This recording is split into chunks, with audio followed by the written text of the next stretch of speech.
So the Floyd-Warshell algorithm that we have studied in graph algorithms for all pair shortest path, right? For all pair shortest path, right? For all pair shortest paths can also be posed as a dynamic programming problem.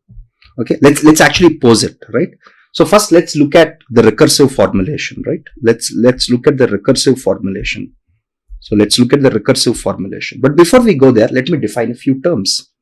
Before we go even there, right? Let's assume that the vertices in my graph are numbered 1, 2, 3, so on and so forth, so that the numerical representation becomes easy. Okay, let's assume all the vertices in my graph are numbered 1 to n, and I want to find all pair shortest paths, right? So now let me define a new term called Dij with k here. Okay, so let me define what this is. This is, let's say, the distance of shortest path. This is the distance of the shortest path, right? This is the distance of shortest path from vertex I to vertex j with vertices 1 to k. With vertices 1 to k as intermediate vertices. Right? As possible intermediate vertices. So what I mean by this is, suppose if I compute, let's assume I compute D2, 4, 3. Okay, what I mean by this is that I want to compute the shortest path from vertex 2 to vertex 4.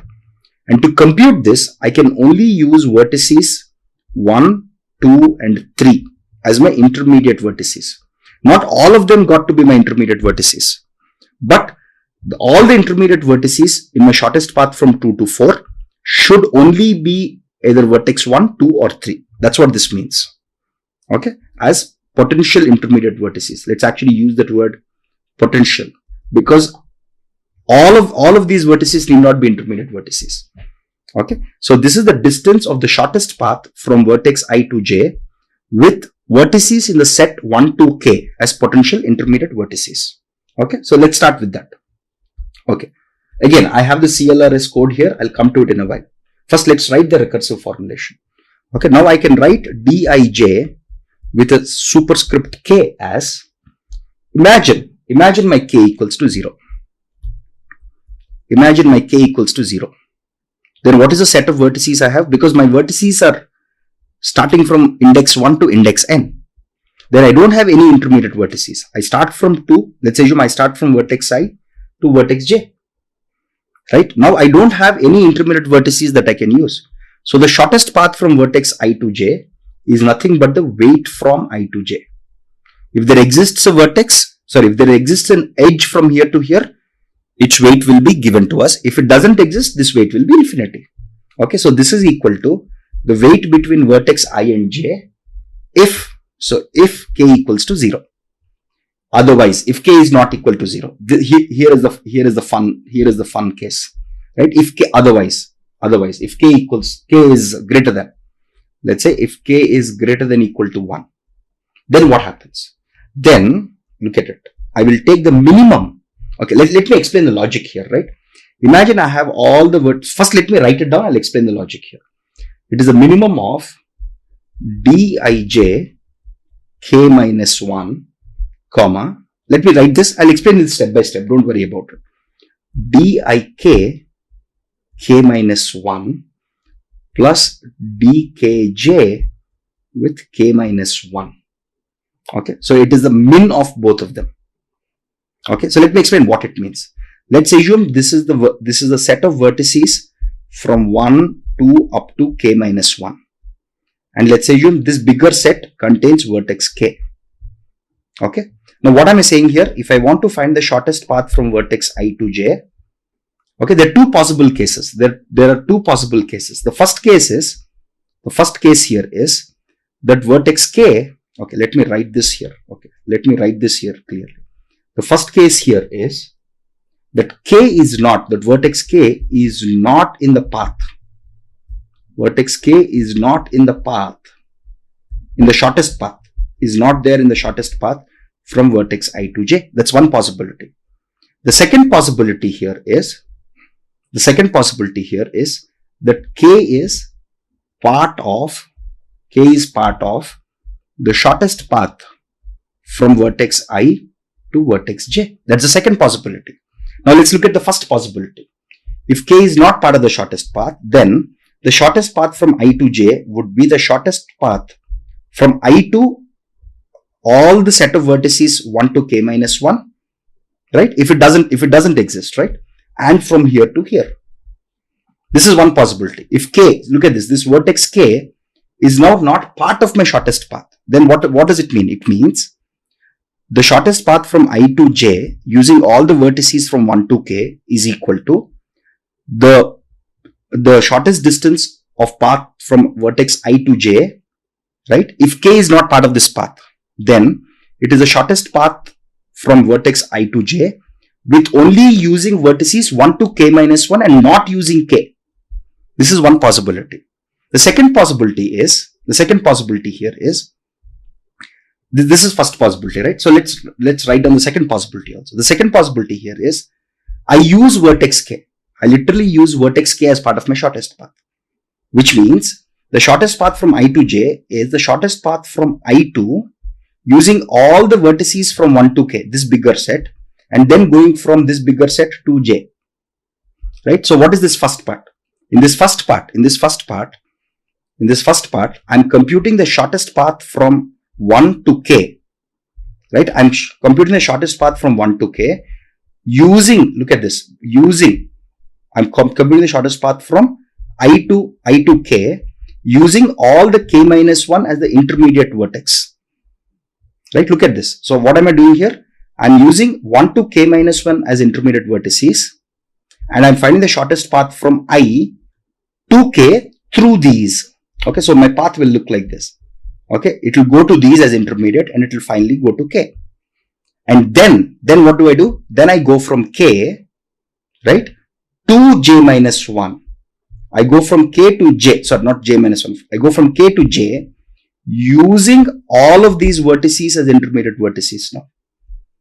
So I'm going from k to j. Again, I can reuse all these vertices 1 to k minus 1 as intermediate vertices, right?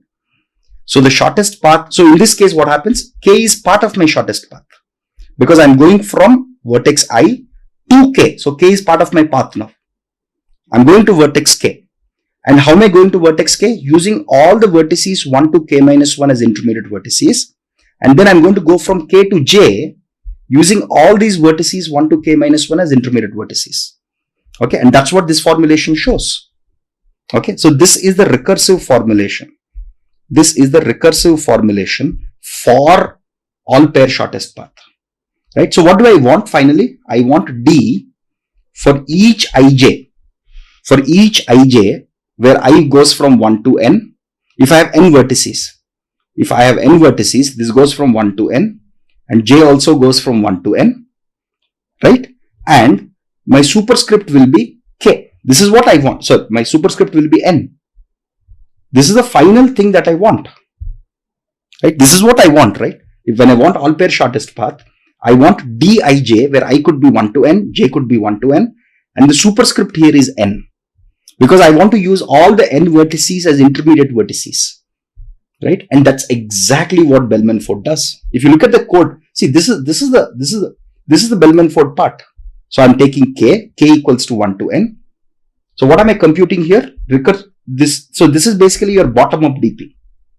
This is basically your bottom up DP, right? So what am I going to compute first? I'm going to compute dij with k equals to 1, right? With k equals to 1. Actually, I already have with this equals to, okay, yeah. So yeah, we can do this. So we already have with 0 initially. Okay, so I'm going to compute. Okay, I'm going to compute. So with 0, first, this is where I have the 0, 1. Okay, this is where I have the 0 part. Then I'm going to compute all dij pairs with k equals to 1. And then with k equals to 2. Right? And then with k equals to 3. And so on and so forth till the time I have dij k equals to n. Look at this for loop. Look at this for loop. It goes from 1 to n. Right? And the 0 part has been initialized here. Right? Because if I don't have any intermediate vertices, it is equal to the weights that I have in the graph. Right? That this part. The 0 part, when k equals to 0, this is equal to the weights that I have in the graph. That's what this line says. This is your base case. This is your base case. This is your recursive case, just written here using dynamic programming.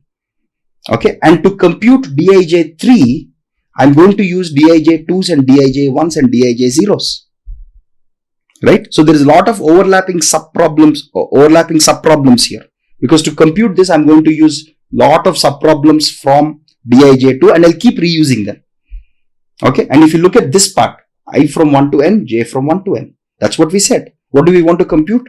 Dij, where I goes from 1 to n, j goes from 1 to n, and finally I want k equals to n. And that's what I'll get at the end of it. And what is it returning? It is returning dn. Here this capital D is basically a matrix of Dijs. Okay, this capital D in this CLRS code is nothing but this capital D is basically a matrix of Dijs. Okay, for each I equals to 1 to n and for each j equals to 1 to n. That's what this is. Okay, so I hope you got a better appreciation of the Floyd-Warshell algorithm from a dynamic programming perspective.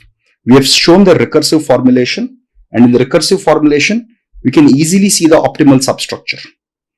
Okay, because it's recursive, it has optimal substructure, and because of the way I'm computing from bottom-up approach, well, I'll reuse a lot of the solutions to subproblems. I have the overlapping subproblem also. Okay, you can actually write this down manually, write the whole recursion tree and see overlapping subproblems explicitly. Okay, but the core logic still remains the same. So this is, I hope your understanding and appreciation of Floyd-Warshell algorithm through the dynamic programming framework has been improved significantly.